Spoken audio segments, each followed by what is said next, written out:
പഠിക്കാൻ വന്നാണ്. രണ്ടിനായാലും. അപ്പൊ ഈ വരുന്ന ആർട്സ് ഫെസ്റ്റിവലിൽ എല്ലാത്തിനും പേര് കൊടുക്കണം. സമ്മാനമൊക്കെ നമ്മുടെ ക്ലാസ്സിൽ കൊണ്ടുവരണം. ദൈവത്തിന് 3 അഡ്മിഷൻ ഉണ്ട്. ആ ചന്തു അല്ലേ? ആ. അച്ഛൻ പറഞ്ഞായിരുന്നു. വാ കയറി പോയി. ചെല്ലു. ഡിയർ സ്റ്റുഡൻസ്, ഇത് ചന്തു, നമ്മുടെ ക്ലാസ്സിലെ പുതിയ അഡ്മിഷനാണ്. പള്ളുരുത്തിക്കാരനല്ലേ? ആ, അച്ഛൻ മരിച്ചതുകൊണ്ട് പഠിത്തം പാതി വഴിയിൽ മുടങ്ങിയ ചന്തു നമ്മുടെ പ്രിൻസിപ്പൽ അച്ഛൻ്റെ കാരുണ്യത്താലാണ് ഇവിടെ വീണ്ടും പഠിക്കാൻ വന്നത്. അതുകൊണ്ട് തന്നെ എല്ലാവരും ചന്തുവിനെ മാക്സിമം സപ്പോർട്ട് ചെയ്യണം. അവിടെ പോയിരുന്നോളൂ. പിന്നെ നമ്മുടെ ക്ലാസ്സിൽ നിന്ന് ടീനാൻ ഗ്രൂപ്പിന്റെ ഡാൻസ് എന്തായാലും ഉണ്ടാവുമല്ലോ.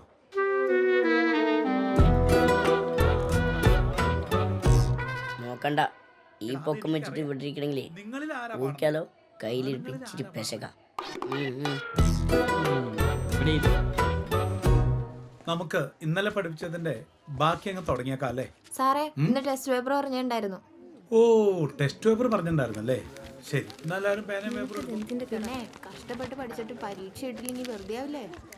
ഈ പുള്ളി അക്കൗണ്ടൻസി പഠിപ്പിക്കുന്ന.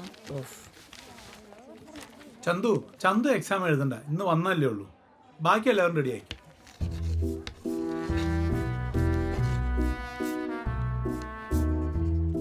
നിങ്ങളൊന്നും പരീക്ഷ എഴുതല്ലേ? ലാസ്റ്റ് ബെഞ്ചിലിരിക്കുന്ന ആരെങ്കിലും പരീക്ഷ എഴുതി പാസ്സായ ചരിത്രം നീ കേട്ടിട്ടുണ്ടോ? ഇവിടെ ഇരിക്കുന്ന രാഷ്ട്രീയ നേതാവ്, സിനിമ നടൻ, സംവിധായകൻ, അങ്ങനെയൊക്കെയാണ്. ഇനി നിനക്ക് പഠിച്ചുള്ള ഡോക്ടർ എഞ്ചിനീയർ ആണെങ്കിൽ നീ പോയി ഫ്രണ്ട് ആയിരുന്നു. ഇവിടെ പറ്റത്തില്ല. അവൻ എവിടെയും പോകുന്നില്ല. ക്വസ്റ്റ്യൻ കണ്ടോ? ആ സർ. സ്റ്റാർട്ട് ചെയ്തോ.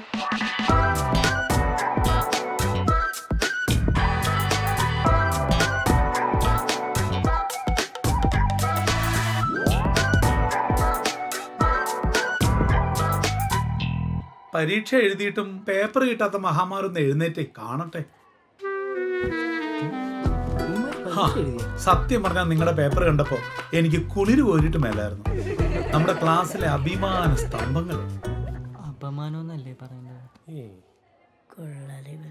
അടിച്ചത് കോപ്പിയാന്ന് മനസ്സിലായി. അപ്പൊ എങ്ങനെയാ കൂട്ടത്തിൽ ആരാ ഇവിടെ ഒന്ന് എഴുതണേ? Okay fine. ലാസ്റ്റ് ബെഞ്ചിന്റെ മാനം കാത്തിട്ട് വരാം. നീ അവിടെ ചെന്ന് എന്ത് ചെയ്യാൻ പോണു? സാറേ, ഞങ്ങൾ ബോർഡിൽ എഴുതി കഴിഞ്ഞാൽ സാറിന് ഇനി കുളിര് കോരും. ഇത് ഇവിടെ സ്ഥലം കൊടുത്തതിന് ചന്തുവിന്റെ സംഭാവനയാണ്.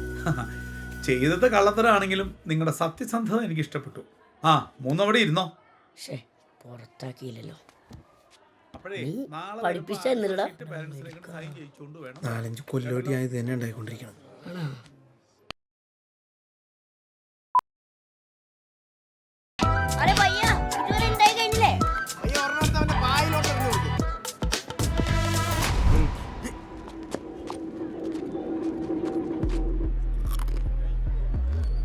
നീയാണോ ടീന ക്ലാസ്സിലെ പുതിയ ഇറക്കുമതി?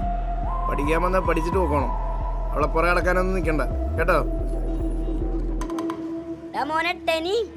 നിന്റെ മറ്റേ കൈ കൊണ്ട് ഓടിച്ചാലേ പിന്നെ നിനക്ക് കുണ്ടി അഴിക്കാൻ പറ്റത്തില്ല. നീ വന്ന് എഴുതിത്തടാ. എന്തേ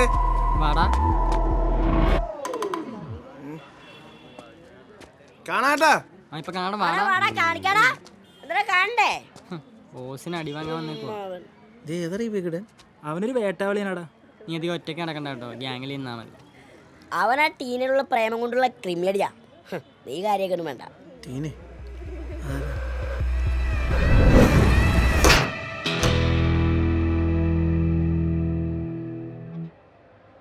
എന്താടത്?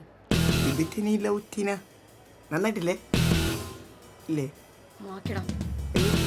അതവിടെ ഇരുന്നോട്ടെ. ചൂടാവല്ലേ? സൗന്ദര്യം നീ ഇത് ഇവിടെ നിന്നാണ് ഇത്ര ടൈമിങ് വരുന്ന കുരിപ്പേ? പിന്നെ അതൊന്ന് പിടിച്ചേക്കണേ. അല്ലെങ്കിലും നമ്മുടെ പ്രേമൊക്കെ എഴുതി വെക്കുന്ന എന്തിനാ? അത് നമ്മുടെ മനസ്സിലുണ്ടായ പോരെ അല്ലേ? ഇതാണ് ടീന കുഞ്ഞച്ചൻ. എന്താ തലയില്ലേ? അതല്ലേ ഞാൻ പറഞ്ഞ അവള് തലതെറച്ചവളാണ്. ഈ ഓട് പൊട്ടിക്കുന്ന മുതലാണ് അവളുടെ അപ്പൻ, കരാട്ടെ കുഞ്ഞച്ചൻ, നമ്മുടെ PTA പ്രസിഡന്റാ.